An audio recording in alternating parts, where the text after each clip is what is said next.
Hey guys, welcome back to my channel. My name is Ross and I drive my 2024 Subaru Forester here. So, the topic of today's video is why I decided to go for the 5th generation of the Subaru Forester and didn't get the 6th generation. So when I walked into the Subaru dealership in late May of last year, part of the decision was sort of made for me because at that point the dealer told me straight up that they would not have the 2025 model year cars, the 6th gen, for about 3 to 4 months, and I was just not in a position to wait. I needed the car right there and then, so that choice was easy for me.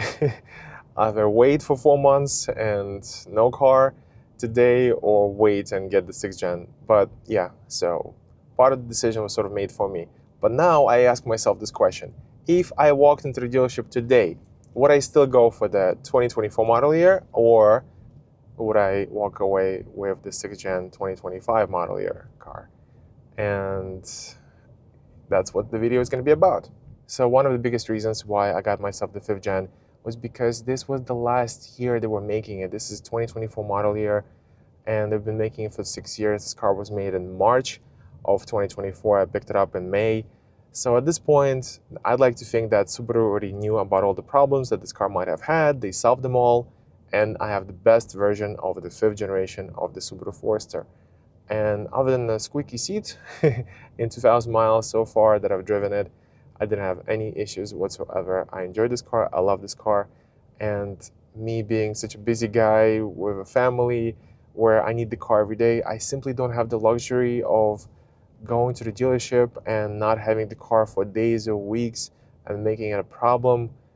I don't have time for this. I wanted to have a stress-free life, and main reason why, if I walked into the dealership today, main reason why I would walk away with the 5th generation model year is because I would want something proven.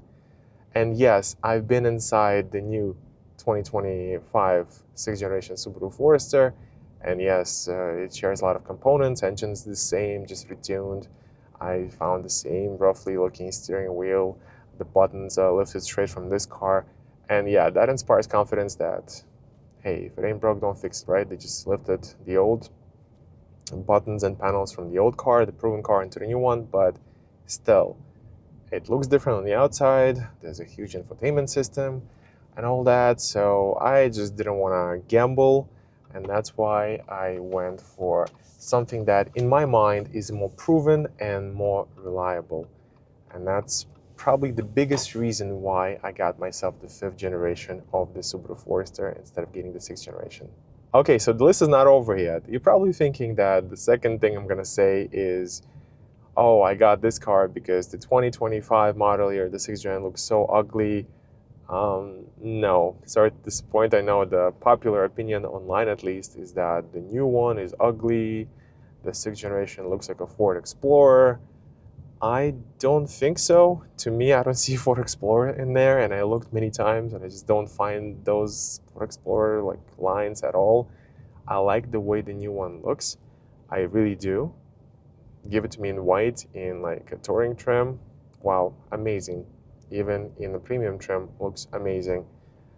Sport with the bronze wheels, not a fan, to be honest with you. I have a 2024 Sport, so yeah, give me this Sport over that Sport any day. But other trims, I like the way it looks. I really do. And I find this a beautiful car, the 6th generation one. So this is not the reason why I didn't get it. I didn't get it because I didn't get the 6th generation because I thought it was ugly or anything like that. So the looks are not it. And then, of course, the second most popular reason why the 6th generation is sort of being hated on is the huge front screen here, like a huge iPad that they put in there. And honestly, also not the reason why I would stop myself from getting that new car, because I have like a 6.5-inch screen, which I would argue is a little too small maybe. But the new one, it looks modern, and it doesn't look like, I hate those screens that are just sort of standing there like afterthought. It looks nicely integrated into the middle of the console, so I like the way the screen looks and the way it was done by Subaru. And I think these are the future. if they're done nicely and if there's still some buttons left over for like things like temperature control or music volume, stuff like that, something you touch all the time. So I would not turn away from the new model just because of the screen. So then what is it? So another reason then why I got myself this car over the 6th gen is because the new one is just more expensive. It's roughly $2,000 more expensive for the similar trim levels than the 5th gen. So in the case of the Subaru Forester, I don't believe that the price increase is justified. I'm paying $2,000 more for what? For a big screen here?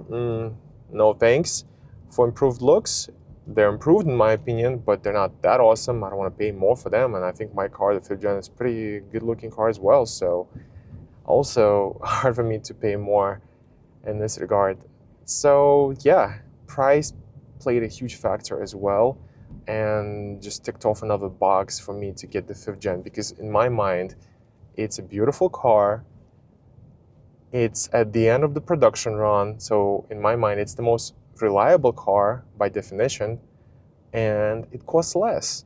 And then of course when I got it, I didn't have to wait a few months, so it just ticked off all the boxes, and that's why I got this car. So guys, if you watched it this far into the video, I'm dying to know one thing. If you were in my shoes, if you have driven the 5th gen of the Subaru Forester, doesn't matter, 18, 19, 20, 21, 22, 23, 24 model year of this car, and you were in this same position, getting the 5th gen or the 6th gen, let me know which choice you made. And especially if you went for the new model. I've only sat in the 6th gen of the Subaru Forester. I never driven it. So if you have, let me know how it feels compared to the previous generation, and if you think like you made the right choice. And I understand that this is going to be very subjective and there's no right answer here. So yeah, let me know in the comments what choice you made, what choice you would have made, and if you're driving the new model, especially if you had the experience driving the previous gen, let me know what it feels like in the new one. Is it better? Is it worse? Is it the same? So yeah, I'm very much dying to hear from you in the comments.